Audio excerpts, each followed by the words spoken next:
Hi friends, మా ఊరు తాండూరులో భద్రప్ప జాతర చాలా పెద్ద ఎత్తున ఘనంగా జరుగుతుంది. ఈరోజు అందరూ ఇంట్లో పండగ లాగా జరుపుకుంటారు. అందరూ దేవునికి ఈరోజు ప్రత్యేకంగా నైవేద్యం తయారు చేసుకొని పోలేలతో దేవునికి సమర్పిస్తారు. ఈరోజు కంపల్సరీ అందరూ వెళ్ళి దేవుణ్ణి దర్శించుకుంటారు. ఈరోజు రథోత్సవము జరుగుతుంది. గత 4 రోజుల నుంచి కూడా ఈ భద్రప్ప గుడి ఉత్సవాలు జరుగుతున్నాయి. చాలా పెద్ద ఎత్తున జరిగాయి. ఇంకో వీడియోలో ఆ ఉత్సవాలను అప్లోడ్ చేస్తాను. అందరూ దేవుణ్ణి దర్శించుకొని ఆశీస్సులు పొందుతారని ఈ వీడియోని అప్లోడ్ చేస్తున్నాను. వీలుంటే మా ఊరి జాతర వచ్చి స్వామివారిని దర్శించుకోండి.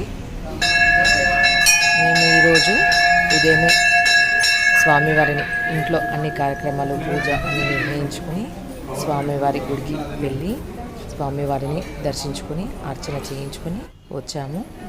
మీరందరూ చూసి తరిస్తారని మా ఆయన వీడియో తీశారు. ఈరోజు రాత్రి 12 గంటలకు రథోత్సవం నిర్వహిస్తారు. రథోత్సవానికి కావాల్సినవన్నీ ఇక్కడ తయారు చేసి ఉంచారు. 11 గంటలకి అలా రథోత్సవానికి ఇవన్నీ అలంకరిస్తారు.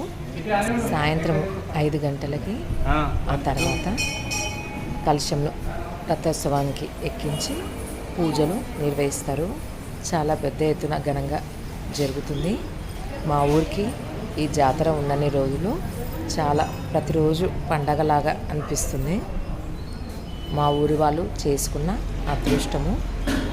వేసవి సెలవులు వచ్చాయంటే మా ఊరి వాళ్ళకి పండగ. పిల్లలందరూ ఎక్కడ వెళ్ళకుండా మా ఊర్లోనే ఉండి బాగా ఎంజాయ్ చేస్తారు. అందరూ తప్పకుండా భద్రప్పను దర్శించుకోండి. మా వీడియోస్ నచ్చితే లైక్ చేయండి, షేర్ చేయండి, సబ్స్క్రైబ్ చేసుకోండి. ఈరోజు మాకు అయ్యగారు ఈ ప్రసాదము ఇచ్చారు.